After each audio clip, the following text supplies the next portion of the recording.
Hello students, we'll solve problem from concurrent force system. This is our first problem. Here in previous lecture we discussed about how to find out resultant of concurrent force system and how to resolve forces. Now in concurrent force system, if you want to find out resultant, our first step is what?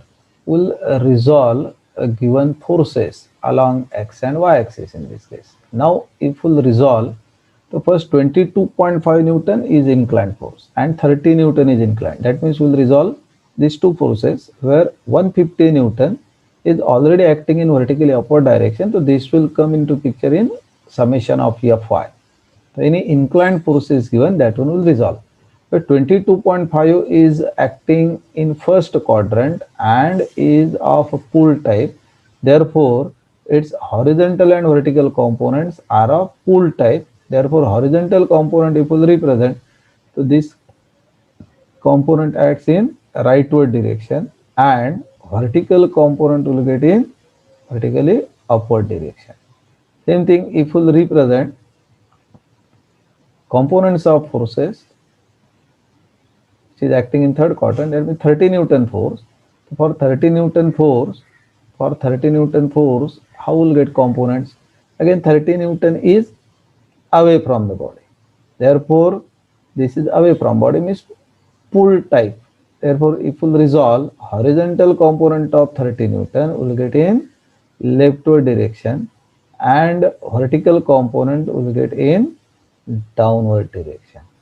These are the directions of components. The next step is what? Magnitudes of these components. As this angle is 45, that means this angle is what? Same 45 degree. So if we'll resolve, this horizontal component is 22.5 and angle is with horizontal. So this component is what? Cos of 45. And vertical component is 22.5 and as angle is with horizontal, vertical component is sine. So this is sine 45. Same thing 30 Newton, what force is acting is inclined at 30 degree with horizontal. Therefore, horizontal component of this 30 Newton is 30 cos 30 and vertical component is 30 sine of 30 degree.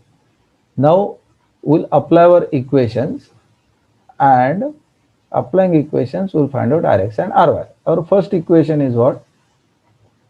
Rx equal to summation of Fx assuming rightward force is positive. Now you have to check how many forces are acting in horizontal direction. So first component of 22.5 which is acting in horizontal direction, that means rightward. Therefore this component is what? Positive. So this component will write here 22.5 cos of 45. Then along x-axis again a 150 is vertically upward. That means this will not come in picture in our x equation. Then next force is only one, that is component of 13 leftward direction. Therefore this one will write with minus sign. And this component is 30 cos of 30. If we'll find out this Rx, right, just calculate. So what will get here? Rx comes out to be 10.07 Newton and this answer what will get is a negative answer. Negative answer of 10.07 Newton means Rx represents what? I will not write now minus sign. I will represent as per minus sign what will be the direction of Rx, that is leftward. That means this Rx is component of resultant along x-axis. Next, we'll apply our equation Ry equal to summation of Fy assuming upward forces positive. Now, what are the forces components in vertical direction? Component of 22.5 upward, that means what? 22.5 sine of 45. This one is acting in which direction? Upward. Next 150 Newton is acting again in upward direction. And component of 30 is in downward direction. Therefore, minus 30 sine of 30. If we calculate this Ry comes out to be 15.91 and answer what will get here is positive. Therefore Ry direction if will represent, it is vertically upward.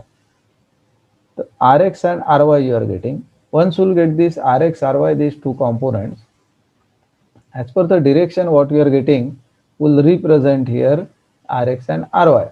So Rx is in leftward direction, right? This one is Rx leftward, and Ry is acting in upward direction.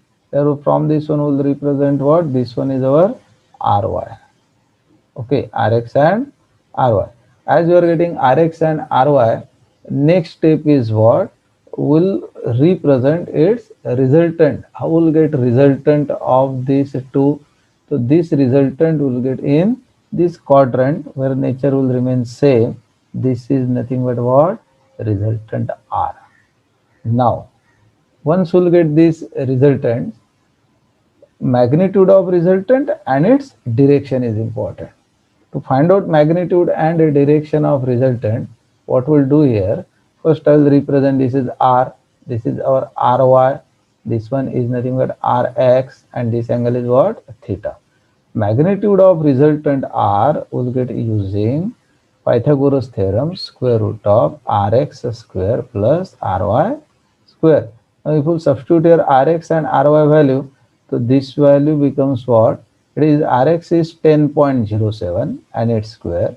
Ry is what? 15.91 and its square. Therefore, this R, if we calculate, this answer comes out to be 18.83 Newton. This is magnitude. But one more part important is what? Theta. Theta will find out using which equation? Tan inverse of Ry upon Rx. Now when we substitute here Rx and Ry value, Ry is 15.91. Now there is a slight confusion maybe in Rx. Actually Rx answer what you are getting is initially negative, but then we are written in positive sign and we are represented direction leftward. Therefore when we will substitute here, we will substitute with positive sign 10.07. Therefore this angle theta comes out to be 57.67 degrees. Finally, resultant, if you want to represent, I will write answer as what? R equal to 18.83 Newton. Now it is in which quadrant? It is in this quadrant number 2. This is the quadrant. And what angle we are getting here is 57.67 degrees. So this is our final answer of resultant. Now this resultant passes through which point? So it always passes through point of concurrence. That means if name of this point is, if I'll write here as O, our resultant also passes through same point. Resultant passes through point of concurrence. Thank you.